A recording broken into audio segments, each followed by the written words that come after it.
Avril 1945. La Seconde Guerre mondiale se termine à Berlin. Les combats sont particulièrement violents, tendus.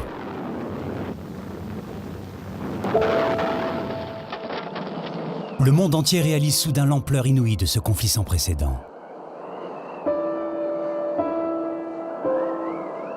Plus de 50 millions de morts. Jamais une guerre n'avait été aussi meurtrière.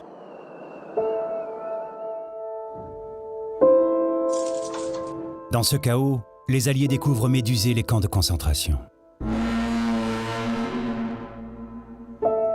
Le choc est tel que les Américains obligent parfois les Allemands à venir voir l'horreur par eux-mêmes. La Shoah,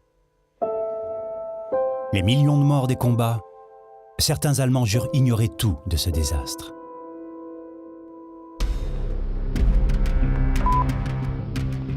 D'ailleurs, au procès de Nuremberg, face à l'horreur des faits, c'est également ce que disent certains nazis comme Hermann Göring, ici à gauche. Pourtant, un homme va clamer haut et fort le contraire. Le Britannique Elwyn Jones, substitut du procureur. Selon lui, ce cauchemar ahurissant était écrit d'avance. Les nazis n'ont jamais caché leurs intentions. Pour ceux qui savaient lire, il y avait Mein Kampf, les mots issus du cerveau du Führer. Mein Kampf, littéralement « mon combat ». La Bible des nazis rédigée par Adolf Hitler. Un livre sulfureux qui aurait conduit au pire, comme l'affirme Elwyn Jones. De Mein Kampf, le chemin conduit directement aux fournaises d'Auschwitz et aux chambres à gaz de Majdanek. Et à l'époque, c'est justement ce que pensent certains Allemands. Je me disais, l'histoire l'a prouvé. Mein Kampf a joué un rôle dans la préparation de l'un des plus grands crimes à l'échelle mondiale. Le contenu du livre est bouleversant, parce que c'est son plan d'action. Alors, la Shoah et la guerre étaient-elles écrites dans Mein Kampf? D'ailleurs, que raconte exactement ce livre?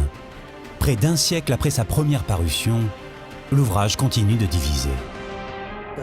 Ce livre ne devrait plus exister. C'est le récit de la haine des peuples, un chemin fou qui conduit à la perte, le tout rédigé par un petit homme qui croit dur comme fer ce qu'il a écrit.